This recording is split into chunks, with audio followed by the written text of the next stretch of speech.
बिस्मिल्लाहिर्रहमानिर्रहीम। Today's topic of discussion is MCQs revision of Katzung pharmacology. तो आज की इस वीडियो के अंदर मिनी कैटसन के लास्ट वाले एमसीक्यूज को डिस्कस करने वाले हैं। लास्ट में एग्जामिनेशन 1 और एग्जामिनेशन 2 के एमसीक्यूज है। दोनों एग्जामिनेशन के अंदर 100 एमसीक्यूज है।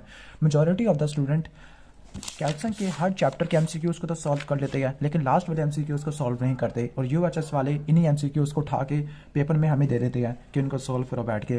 तो अगर आप इनकी रिवीजन करके जाओगे, एक मरतबा उनको देख के चले जाओगे या आप इस वीडियो को लास्ट तक देख लोगे तो आपको काफ़ी सारा कवर हो जाएगा एमसीक्यूज रिलेटेड। स्टार्ट करती है वीडियो को। तो सबसे पहले क्वेश्चन नंबर 1 है, फेज 3 क्लिनिकल ट्रायल के अंदर 1 केस लेकर 5 के पेशेंट के ऊपर क्लिनिकल इवैल्यूएशन होती है। क्वेश्चन नंबर 2 की तरफ चलते हैं। जब यूरिन को एसिडिफाई बनाते हैं तब वीक बेस की एलिमिनेशन होती है हेंडरसन हैसलबैक प्रिंसिपल के मुतालिक। ठीक हो गया। तो सेकंड का बेस्ट ऑप्शन क्या होगा? Weak base. अगर यूरिन के पीएच बेसिक है तब वीक एसिड की एलिमिनेशन होती है। और आपको पता है कि अगर आपने यूरिन को एसिडिफाई बनाना है तब आपने अमोनियम क्लोराइड यूज करना है, और अगर यूरिन को अल्कलाइज बनाना है तो इसके लिए सोडियम बाइकार्बोनेट या फिर आप कार्बोनिक एनहाइड्रेस इनहिबिटर भी यूज कर सकते हैं। क्वेश्चन नंबर 3 की तरफ चलते हैं। फ्यूरिसिमाइड, डोब्यूटामिन और डाइजोक्सिन, इन तीनों के अंदर क्या सिमिलैरिटी होती है? इन तीनों के पास सिमिलैरिटी ये होती है कि तीनों की तीनों पल्मोनरी एडिमा को ट्रीट कर सकती होती है। ठीक हो गया। डिफरेंट मैकेनिज्म के जरिए यहाँ पर एट्रियोवेंट्रिकुलर कंट्रक्शन को कम करना ये सिर्फ डाइजोक्सिन कर सकती है। ओके। जबकि वेस्कुलर रेजिस्टेंस को बढ़ा देना जो फ्यूरासिमाइड होती है वेस्कुलर रेजिस्टेंस को नहीं बढ़ाती, जबकि साइक्लिक एएमपी को एक्टिवेट करने वाली डोब्यूटामीन होती है। तो बेस्ट ऑप्शन होगा पल्मोनरी एडिमा। क्वेश्चन नंबर 4 की तरफ चलते हैं। पल्मोनरी हाइपरटेंशन के अंदर बेस्ट ड्रग कौन सी होती है? तो जो एंडोथैलिन है, ठीक है, एंडोथैलिन जो एंडोथैलिन है या आउटोक्वाइड होता है जो कि पल्मोनरी हाइपरटेंशन से एसोसिएटेड होता है। तो अगर आप एंडोथैलिन को ब्लॉक कर लोगे, एंडोथैलिन एंटागोनिस्ट, तो इसके अंदर एग्जाम्पल आती है एम्ब्रीसेंटेन, बोसेंटेन वगैरह। क्वेश्चन नंबर 5 की तरफ चलते हैं। हेलिकोबैक्टर पाइलोरी इन्फेक्शन हो गया है तो इसके लिए ट्रिपल और क्वाड्रपल रेजिमेन होता है। इन दोनों के अंदर प्रोटॉन पंप इनहिबिटर होती है। तो ओमिप्राजोल का मैकेनिज्म ऑफ एक्शन क्या होता है? तो जो ओमिप्राजोल होती है ये हाइड्रोजन पोटेशियम काउंटर ट्रांसपोर्ट को एटीपीएस को ब्लॉक कर देती है। ठीक है, गैस्ट्रिक एसिड की सिक्रेशन को मिनिमाइज कर देती है। लेकिन ये ड्रग प्रो ड्रग होती है। पहले इसकी एक्टिवेशन होगी फिर जाके ये इनहिबिट कर देगी इस हाइड्रोजन पोटेशियम एटीपीएस पंप को। जो माइसोप्रोस्टोल होती है वो प्रोस्टाग्लैंडिन के E1 रिसेप्टर को एक्टिवेट करती है। सुक्राल्फेट प्रोटेक्टिव कोटिंग बनाती है ओवर द अल्सर बेड, और H2 रिसेप्टर को ब्लॉक करने वाली कौन सी होती है? H2 ब्लॉकर सिमेटिडीन है। इसके बाद नेक्स्ट क्वेश्चन की तरफ चलते हैं। ओके। तो क्वेश्चन नंबर 6 की तरफ चलते हैं। तो क्वेश्चन नंबर 6 के अंदर मैंने मेन जो चीज़ है उसको हाईलाइट किया हुआ है, लाइक वेंट्रिकुलर टैकीकार्डिया हुआ है। ओके, ठीक हो गया। और मल्टीफोकल वेंट्रिकुलर टैकीकार्डिया, इस क्वेश्चन को पहले रीड कर लेते हैं कि एक पेशेंट है उसको डिस्चार्ज किया मायोकार्डियल इन्फार्क्शन के बाद, लेकिन वो प्रोकेनामाइड ले रहा था वेंट्रिकुलर टैकीकार्डिया को सप्रेस करने के लिए। लेकिन 1 महीने के बाद फिजिशियन ने हाइड्रोक्लोरथायोजाइड दे दी एंकल एडिमा के लिए। और आपको पता है कि जो थायोजाइड डायूरेटिक होती है ये पोटेशियम को डिप्लीट कर देती है। और आपको ये भी पता है कि हाइपोकलीमिया की वजह से कार्डिक ऑटोमेटिसिटी बढ़ जाती है, जबकि हाइपरकलीमिया एक्टोपिक पेसमेकर को डिप्रेस कर देता है। तो बेस्ट ऑप्शन क्या होगा कि जो प्रोकेनामाइड होती है उसने क्या किया? उसने हाइपोकलीमिया करवा दिया। ठीक है, हाइपोकलीमिया। जो थायोजाइड डायूरेटिक है, लूप डायूरेटिक है और कार्बोनिक एनहाइड्रेस इनहिबिटर ये सीरम पोटेशियम लेवल को कम कर देते हैं, क्योंकि ये ज्यादा सोडियम को प्रेजेंट करेंगे टू द कलेक्टिंग डक्ट। और जो कलेक्टिंग डक्ट होती है वो सोडियम को रीअब्सॉर्ब करेगी, मतलब सोडियम को रीअब्सॉर्ब करती है तो पोटेशियम को सिक्रेट करना पड़ेगा। दैट इज व्हाई हाइपोकलीमिया हो जाता है। क्वेश्चन नंबर 7 की तरफ चलते हैं। तो क्वेश्चन नंबर 7 के अंदर जो सिनेरियो दिया हुआ है उसमें टाइप 2 डायबिटीज मेलाइटस है, हाइपरटेंशन और डिसलिपिडीमिया है। डिसलिपिडीमिया का मतलब है एलडीएल और वीएलडीएल का लेवल बढ़ गया है। डायबिटीज के लिए इंसुलिन ले लिया है, इसके अलावा टेलमिसार्टेन हाइपरटेंशन के लिए ले लिया है, अट्रोवास्टैटिन और लो फैट डाइट ले ली है। अब कौन सी एडिशनल ड्रग रिक्वायर होती है डिसलिपिडीमिया को ट्रीट करने के लिए? तो कौन सी एडिशनल ड्रग रिक्वायर होगी? तो वो होगी जैमफिब्रोजिल। ठीक है, जैमफिब्रोजिल। अगर आप सिनेरियो को गौर से पढ़ोगे तो सिनेरियो के अंदर पेनक्रियाटाइटिस लिखा हुआ है। अब पेशेंट का पेनक्रियाटाइटिस ये बताता है कि उसको हाइपर ट्राइग्लिसरीडीमिया भी है और इसके अलावा कोलेस्ट्रॉल एब्नॉर्मेलिटीज भी होती है, पेनक्रियाटाइटिस से एसोसिएटेड है। डेट मीन्स का कोलेस्ट्रॉल एब्नॉर्मेलिटीज है, हाइपर ट्राइग्लिसरीडीमिया है या ट्राइएसोल ग्लिसरोलीमिया है। तो इसके लिए जो बेस्ट ड्रग होती है वो जैमफिब्रोजिल होती है। यानी ट्रीटमेंट के अंदर आपने स्टैटिन ऐड करना है, लाइक अटोरवास्टैटिन, ताकि एलडीएल को कम कर दो। लेकिन टैग को कम करने के लिए आपको ड्रग चाहिए। तो जो ड्रग होती है टैग को कम करने के लिए वो कौन सी ड्रग होती है? ओके। तो जो टैग के लिए होती है वो फाइब्रेट्स होती है, जिसमें जैमफिब्रोजिल है, क्लोफाइब्रेट होता है और इसके अलावा फिनोफाइब्रेट होता है। ऑप्शन के अंदर कोलिस्ट्राइमिन लिखा हुआ है। कोलिस्ट्राइमिन, कोलिसिविलाम, कोलेस्टिपोल, ये एलडीएल को कम कर देती है। स्टैटिन्स भी एलडीएल को कम कर देती है। जो एजिटिमाइब है इंटेस्टिनल कोलेस्ट्रॉल एब्जॉर्प्शन को मिनिमाइज कर देती है। माइपोमर्सिन एंटीसेंस ओलिगोन्यूक्लियोटाइड होता है, एपोB100 को टारगेट कर देता है, तो ये एलडीएल को कम करेगा, स्पेसिफिकली फैमिलियल हाइपर कोलेस्ट्रोलीमिया वाले पेशेंट के अंदर, वो भी होमोजाइगस वाले के अंदर। ठीक है, तो माइपोमर्सिन ये हो जाएगा। इसके बाद और यहाँ पर जो ऑप्शन लिखा हुआ है वो है pro protein convertase subtilisin kexin type 9 यानी PCSK9 इनहिबिटर।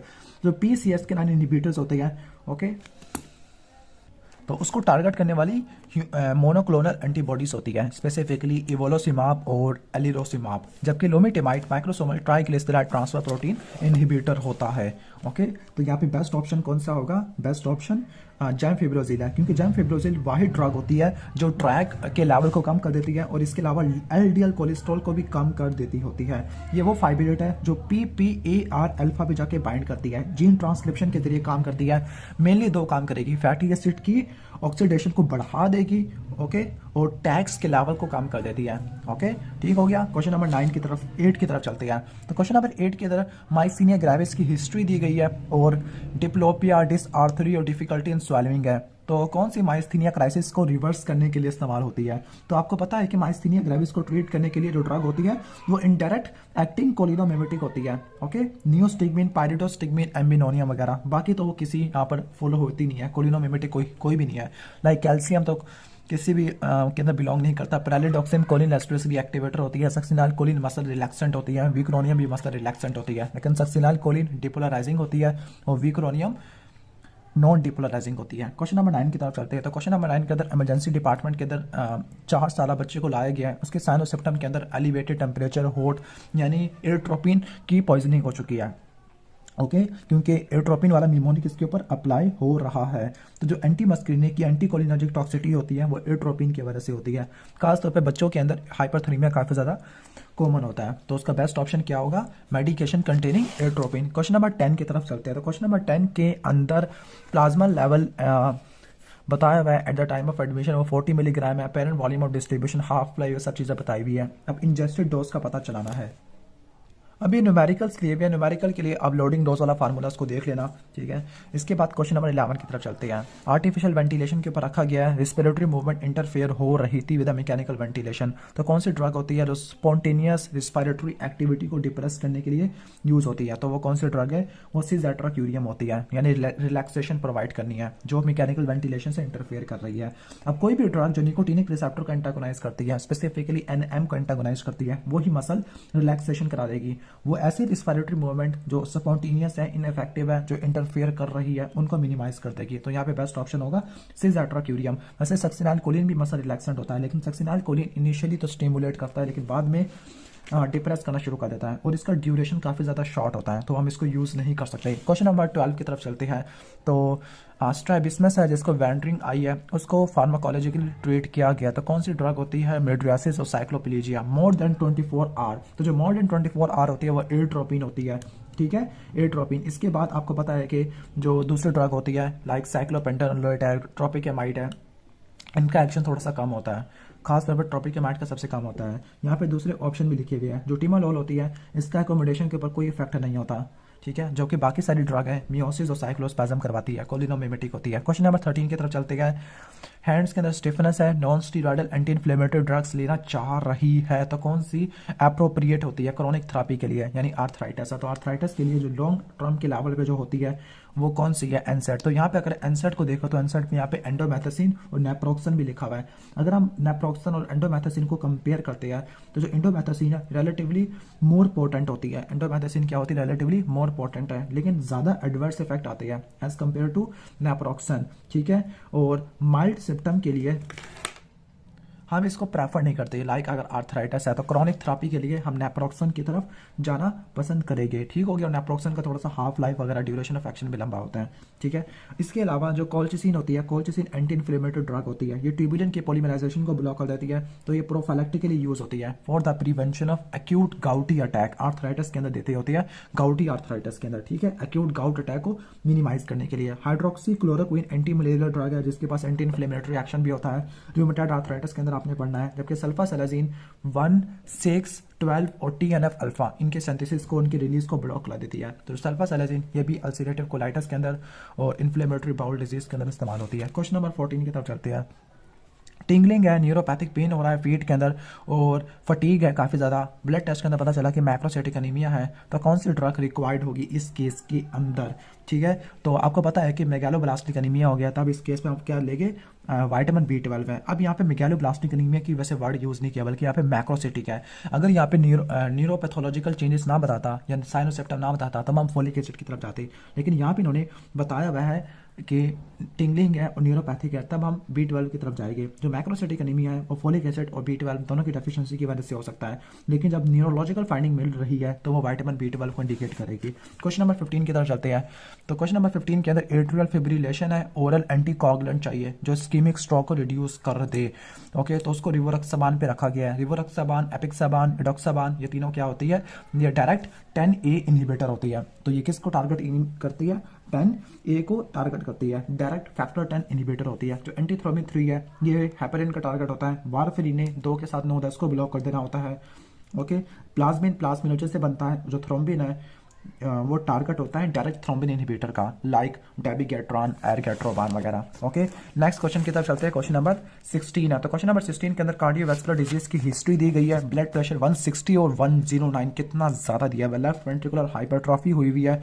तो एंटी हाइपरटेंसिव ड्रग है जो एंजाइना पेक्टोरिस को एग्रावेट कर सकती होती है। तो एंजाइना को करने वाली वो होती है हाइड्रोलिजीन। ओके, जो वेजोडाइलेटर हम यूज करते हैं एंजाइना के अंदर, तो वो कैल्शियम चैनल ब्लॉकर वाली कैटेगरी को फिल करते हैं और वो नाइट्रोपोरोसाइट होते हैं। जो हाइड्रोलिजीन होती है, मिनी ऑक्सीडेल है, ये बहुत ज़्यादा टकीकार्डिया करवाती है, बहुत ज़्यादा साल्ट वाटर की रिटेंशन करवा देती होती है।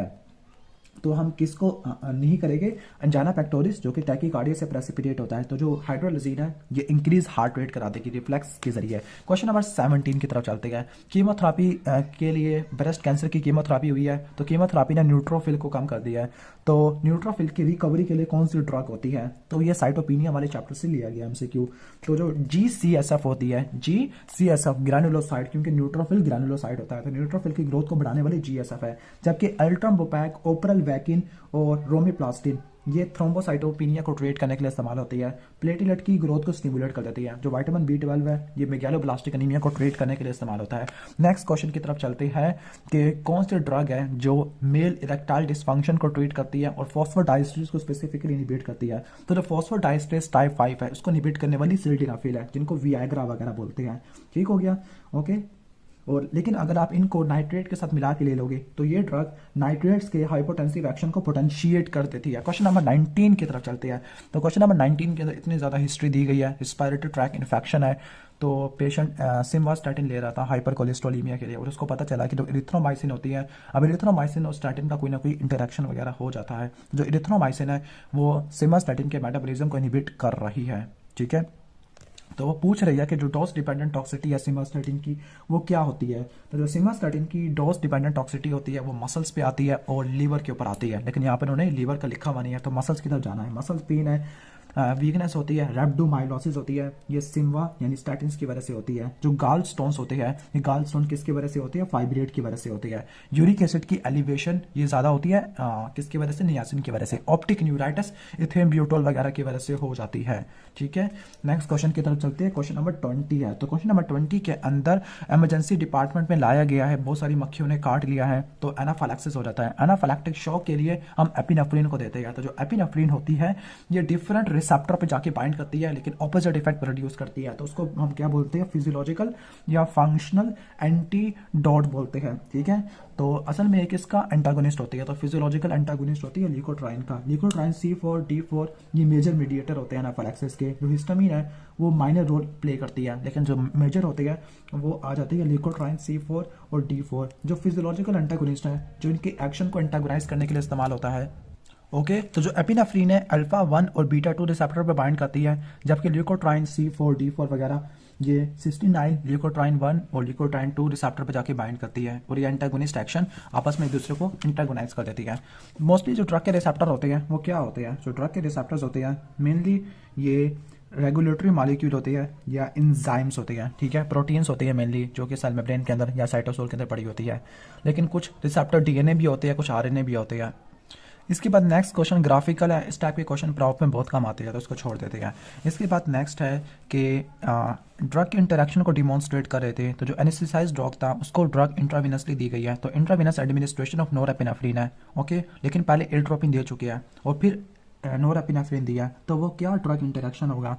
तो आपको पता है कि जो एट्रोपिन होती है पैरासिम्पैथेटिक नर्वस सिस्टम को ब्लॉक कर देती है और नॉरएपिनेफ्रिन सिंपैथेटिक को एक्टिवेट कर रही है। इन दोनों के केस में क्या होगा? इन दोनों के केस में ये सिंपैथेटिक नर्वस सिस्टम को ज़्यादा बढ़ जाएगा, ओके, ठीक है।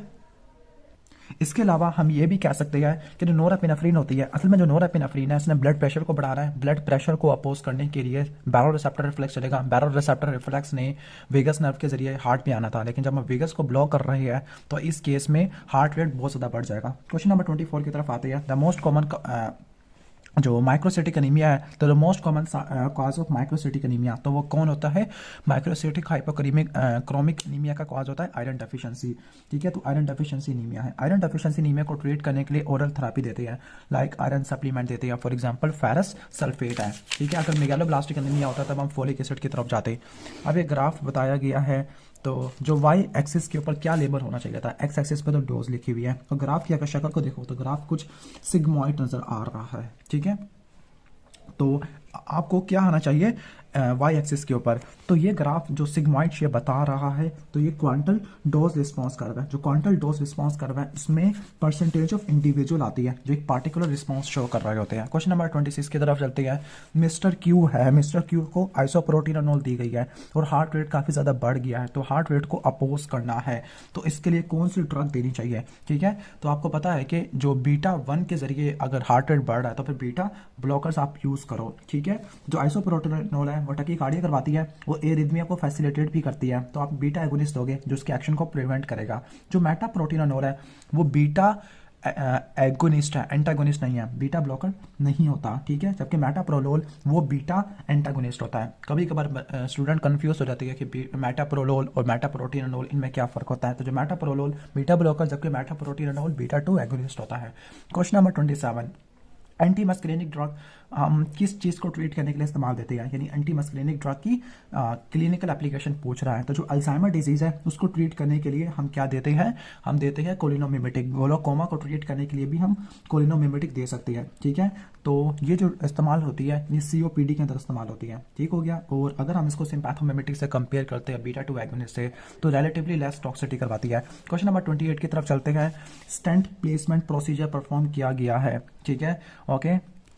और एंटी प्लेटलेट थेरेपी दी गई है। एक थी एस्पिरिन, जबकि दूसरी ADP को टारगेट करती है और वो प्रो ड्रग है। मेटाबॉलिज्म जो वो कौन सी ड्रग होती है जो ADP को ब्लॉक करती है और प्रो ड्रग होती है? तो इतना ज़्यादा हिंट दे दिया है, तो वो होगी क्लोपिडोग्रिल होगी। क्लोपिडोग्रिल प्रो ड्रग होती है, मतलब ये एक्टिवेट होगी। CYP2C9 और CYP2C19 से एक्टिवेट होती है। जो एक्टिव मेटाबोलाइट है ADP रिसेप्टर को इरिवर्सिबली ब्लॉक करता होता है। एस्पिरिन साइक्लोऑक्सीजिनेज टाइप 1 और टाइप 2 को ब्लॉक कर देती है। बाकी यहाँ पे जो ऑप्शन है लाइक एनोक्साप्रिन है, डेल्टाप्रिन होती है, लो मॉलिक्यूलर वेट हैपरिन है, जिनको आप कह सकते हो फ्रैक्शनेटेड हैपरिन भी, ठीक है। और एंटीथ्रियोमिन 3 के जरिए काम करती है। फोंडापेरोनिक्स असल में लो मॉलिक्यूलर वेट हैपरिन का एक्टिव पार्ट होता है, जबकि टिरोफिबान GP2B और 3A ब्लॉकर होती है, वो भी एंटीप्लेटलेट है। क्वेश्चन नंबर 29 की तरफ चलते हैं। बिनाइन प्रोस्टैटिक हाइपरप्लेजिया है, अल्फा ब्लॉकर दी गई है, तो फिजिशियन ने किसी ऐसी ड्रग को रेकमेंड किया है जो 5 अल्फा रिडक्टेज को ब्लॉक करती है। तो कौन सी ड्रग होती है? तो वो होती है फिनास्टिराइड। जो फिनास्टिराइड है 5 अल्फा रिडक्टेज इनहिबिटर होती है, टेस्टोस्टेरोन की डिहाइड्रोटेस्टोस्टेरोन में कन्वर्जन को ब्लॉक कर देती है, ठीक है, जो कि एक्टिव फॉर्म होता है। जो फ्लूटामाइड है ये एंड्रोजन रिसेप्टर एंटागोनिस्ट होती है। कीटोकोनाजोल CYP-P450 इनहिबिटर होता है, ठीक है, और एंटी फंगल ड्रग भी है। लियोप्रोलाइट GnRH एगोनिस्ट होता है, ओके। तो ये प्रोस्टैटिक कार्सिनोमा को ट्रीट करने के लिए इस्तेमाल होता है, लेकिन इसकी डीपोर्ट फॉर्म अवेलेबल होती है। और लास्ट है ऑक्जेंड्रोलोन। ऑक्जेंड्रोलोन और स्टेनोजोलोन, जो स्टेनोजोन होती है और ऑक्जेंड्रोलोन एनाबॉलिक स्टीरॉइड होती है। क्वेश्चन नंबर 30 की तरफ चलती है। तो क्वेश्चन नंबर 30 के अंदर अंजाइना का पेन है। एग्जामिनेशन में पता चला कि ब्लड प्रेशर भी हाई है और हार्ट रेट भी, ठीक है। तो जो अंजाइना का जो ट्रीटमेंट है जो कि हार्ट रेट को कम कर देता है और वेसोस्पास्टिक अंजाइना को प्रिवेंट कर देता है, तो वो कौन सा बेस्ट होगा? तो वो आपको पता है कि जो बीटा ब्लॉकर है वो तो वेजोस्पास्टिक एंजाइना के अंदर आ नहीं सकती, तो कैल्शियम चैनल ब्लॉकर ही बचती है। जो बीटा ब्लॉकर होती है वो हार्ट रेट को तो कम कर देती है, लेकिन वेजोस्पास्टिक एंजाइना के अंदर किसी भी काम की नहीं होती। नाइट्रेट्स हार्ट रेट को बढ़ा देती है रिफ्लेक्स मैकेनिज्म के जरिए। कैल्शियम चैनल ब्लॉकर लाइक डिलेटियाजिम है और विरापेमिल है, हार्ट रेट को ब्लॉक कर देती है। इसके अलावा वेजोस्पास्टिक एंजाइना को ट्रीट करने के लिए इस्तेमाल होती है। निफरडिपिन हार्ट रेट को बढ़ा सकती होती है, जिस तरह नाइट्रेट्स बढ़ाते हैं। क्वेश्चन नंबर 31 की तरफ जाते हैं। कौन सा पार्शियल एगोनिस्ट है वेजो कंस्ट्रक्शन करवा सकता है अगर कोई दूसरी ड्रग अवेलेबल नहीं है? ठीक है, तो जो पार्शियल एगोनिस्ट होता है वो कौन सा होता है? एर्गोटामीन है। ये एर्गोट एलिक्युलाइड वाले चैप्टर से लिया गया है। जो एर्गोटामीन होती है ये पोटेंट वेजो कंस्ट्रक्टर होती है, लेकिन ये पार्शियल एगोनिस्ट होती है अल्फा रिसेप्टर पर। ओके, यानी अगर एपिनेफ्रिन भी है तब ये एपिनेफ्रिन को रिवर्स कर देगी, लेकिन अगर एपिनेफ्रिन नहीं है तो ये पार्शियल एगोनिस्ट है, वेजो कंस्ट्रक्शन करा देगी। तो बेस्ट ऑप्शन होगा एर्गोटामीन, जबकि एर्गोनाबिन यूट्राइन कॉन्ट्रैक्शन करवाती है। अब यहाँ पर ये जो ग्राफिकल क्वेश्चन है, वैसे ग्राफिकल क्वेश्चन प्रॉफ वगैरह में नहीं आते होते, ठीक है, तो हम इसको छोड़ देते हैं। नेक्स्ट क्वेश्चन की तरफ चलते हैं। तो 65-year-old मैन विद कार्डियोमायोपैथी और इसको कंजस्टिव हार्ट फेलियर है, जिसके साथ जो इजेक्शन फ्रैक्चर है वो कम हुआ पड़ा है, डिजिटलिस दी गई है। ठीक है, जो बंदा डाइडोक्सिन ले रहा है, तो डाइडोक्सिन की टॉक्सिसिटी को प्रेसिपिटेट कौन करता है? तो आपको पता है कि जो डाइडोक्सिन की टॉक्सिसिटी है वो कैसे बढ़ती है? वो बढ़ती है हाइपोकलीमिया से, हाइपोमैग्नीसीमिया से और हाइपर कैल्सीमिया से। ठीक है, इन तीन से बढ़ती होती है। ओके, नेक्स्ट क्वेश्चन है 34। The cellular cause of digitalis toxicity. तो डिजिटलिस टॉक्सिसिटी का सेलुलर काज क्या होता है? ओके, तो वो होता है सेल के अंदर कैल्शियम ओवरलोड होना, क्योंकि जो कार्डिक ग्लाइकोसाइड है सोडियम पोटेशियम एटीपीएस पंप को ब्लॉक कर देते हैं, इंट्रासेलुलर सोडियम ज़्यादा हो जाएगा, जिसकी वजह से कैल्शियम की एक्सपल्शन भी कम से कम होगी सोडियम कैल्शियम एक्सचेंजर से। ठीक है, जिसकी वजह से फाइनली इंट्रासेलुलर कैल्शियम ओवरलोड हो जाएगा। क्वेश्चन नंबर 35 की तरफ चलते हैं। एस्थमा क्लिनिक में है, ठीक है, तो यहाँ पर रिफ्रैक्टरी एस्थमा है जिसकी एपिसोड रात को होती है, और कौन सी मेडिकेशन होती है जो प्रोफाइलैक्टिक मैनेजमेंट के लिए? तो लास्ट वाली स्टेटमेंट पढ़ लो आप कि एस्थमा की प्रोफाइलैक्टिक मैनेजमेंट है तो वो कौन सी ड्रग होती है? तो जो प्रोफाइलैक्सिस है उसके अंदर आप लाबा यूज करते हो। लाबा का मतलब है लॉन्ग एक्टिंग बीटा 2 एगोनिस्ट है, और इसके साथ कोर्टिकोस्टेरॉइड भी दे देते हो। ठीक है, अब इस पेशेंट को मोडिरेट एस्थमा है। कौन सा मोडिरेट एस्थमा है और प्रोफाइलैक्सिस है? जो प्रेडिनिसोन होती है, प्रेडिनिसोन क्या होता है? प्रेडिनिसोन ये ग्लूकोकॉर्टिकॉइड होती है, कॉर्टिकोस्टेरॉइड होती है। ये सीवियर एस्थमा के लिए अप्रोप्रिएट होती है, स्पेसिफिकली जो हॉस्पिटलाइजेशन करवा देता है। ठीक है, तो जो एंटी मस्क्रीनिक ड्रग है वो भी और इसके अलावा एंटी मस्क्रीनिक के अगर वो अवेलेबल नहीं है तब आपने फॉर्मेटिरोल, लाबा है, लाबा और ब्यूटीसिनाइड को मिला के देते हैं इनहेलेशन पाथवे से, जिसकी वजह से फॉर्मेटिरोल की एफिकेसी बढ़ जाती है। जो इप्राट्रोपियम है वो लॉन्ग एक्टिंग एंटी मस्क्रीनिक है, वो यूजफुल तो होती है लेकिन वो इसकी एफिकेसी उतनी ज़्यादा नहीं होती प्रोफाइलैक्सिस में जितना स्टीरॉइड की होती है। और इसके अलावा और कौन कौन सी ऑप्शन है? और ऑप्शन है प्रेडिनिसोन है। जो प्रेडिनिसोन होता है, प्रेडिनिसोन की थेरेपी सीवियर एस्थमा के लिए होती है, स्पेसिफिकली ऐसा एस्थमा जो हॉस्पिटलाइजेशन करवा देता है, लेकिन क्रोनिक सिस्टेमिक कोर्टिकोस्टेरॉइड को केयरफुली मॉनिटर करना होता है, तो ये क्रोनिक के लिए नहीं होती, सीवियर एस्थमा के लिए होती है। Montelukast with and without theophylline. जो मोंटेलुकास्ट है और ज़ाफिलुकास्ट होती है लिकोट्राइन एंटागोनिस्ट है, तो ये माइल्ड एस्थमा के लिए स्पेसिफिक होती है। थियोफाइलिन स्लो फॉर्म के लिए, तो ये प्रोटेक्शन के लिए तो होती है लेकिन एडवर्स इफेक्ट करा देता है। तो बेस्ट ऑप्शन आपका होगा ब्यूटीसिनाइड प्लस फॉर्मेटिरोल है। इसके बाद क्वेश्चन नंबर 36 की तरफ चलते हैं। ट्रेमर और टैकीकार्डिया, आगे टैकीकार्डिया ट्रेमर होते हैं, टैकीफाइलैक्सिस टॉलरेंस ये किससे होती है? ये बीटा 2 एगोनिस्ट से होती है, जिसमें बेस्ट ऑप्शन है एल्बिटिरोल। ठीक है, तो स्केलेटल मसल ट्रेमर होना शुरू हो जाता है, यहाँ तक कि अगर आप इनहेलेशन से दोगे तब भी ये एडवर्स इफेक्ट हो जाएगा, टैकीकार्डिया भी हो सकता है। एंटी मस्क्रीनिक ड्रग भी टैकीकार्डिया होती करवाती है लेकिन वो ट्रेमर नहीं करवाती। जो इप्राट्रोपियम है वो सर्कुलेशन के अंदर सफिशिएंटली एब्जॉर्ब नहीं होती। क्वेश्चन नंबर 37 की तरफ चलती है। एंजियोन्यूरोटिक एडीमा एलर्जन की वजह से हो गया है, तो दो पॉसिबल मीडिएटर कौन सी होती है? तो पॉसिबल मीडिएटर हिस्टामिन और ब्रेडिकाइनिन होते हैं। ठीक हो गया, ओके। इसके बाद क्वेश्चन नंबर 38 की तरफ चलते हैं। तो बीटा 2 ब्लॉकेट की वजह से क्या होगा? तो बीटा 2 ब्लॉकेट की वजह से ब्रेडिकार्डिया होगा, और इसके अलावा पीआर इंटरवल बढ़ जाता है, हार्ट रेट स्लो हो जाता है, रेनिन की सिक्रीशन कम होती है, ट्रेमर भी कम हो जाती है। जो बीटा एगोनिस्ट होते हैं वो लाइपोलाइसिस को बढ़ा देते हैं। क्वेश्चन नंबर 39 की तरफ चलते हैं। Disease modifying anti rheumatic drug का पूछ रहा है, तो जो डिजीज मॉडिफाइंग है उसमें इन्फ्लिक्सम आती है। जो कोल्चिसिन है, कोल्चिसिन प्रीडोमिनेटली यूज होती है for the prophylaxis of acute gout. Infliximab है DMARD है, disease modifying anti rheumatic drug होती है। ये TNF अल्फा को ब्लॉक कर देती है। एप्रोप्रोस्टेनॉल, प्रोस्टाग्लैंडिन या प्रोस्टासाइक्लिन होता है, ठीक है, और ये पल्मोनरी हाइपरटेंशन को ट्रीट करने के लिए इस्तेमाल होता है। इसके अलावा प्लेटलेट की एग्रीगेशन को मिनिमाइज कर देता है। डायलिसिस के अंदर कीटोरोलैक एनसाइड होती है जिसका स्ट्रॉन्ग एनाल्जेसिक इफेक्ट होता है। ज़ाफिलुकास ल्यूकोट्राइन 4 रिसेप्टर एंटागोनिस्ट होती है, अस्थमा को ट्रीट करने के लिए इस्तेमाल करते हैं। अब लास्ट क्वेश्चन हम देख लेते हैं, ठीक है। जो न्यूरोट्रांसमीटर जो इनहिबिटरी इफेक्ट प्रोवाइड करता है और स्ट्राइटम के अंदर प्रोड्यूस होता है, तो वो कौन सा होता है? डोपामीन है। ठीक हो गया। नाइग्रोस्ट्राइटल पाथवे में डोपामीन रिलीज होता है, इनहिबिशन प्रोवाइड करता है। या तो पोस्ट साइनेप्टिक पोटेशियम चैनल को ओपन करता है या प्री साइनेप्टिक कैल्शियम चैनल को इनहिबिट कर देता है। तो हमने क्वेश्चन नंबर 40 तक डिस्कस कर लिया है। नेक्स्ट वीडियो में 41 और 42 से स्टार्ट करेंगे। वीडियो अच्छी लगी हो तो वीडियो को लाइक कर देना, चैनल पर नहीं हो तो सब्सक्राइब कर देना।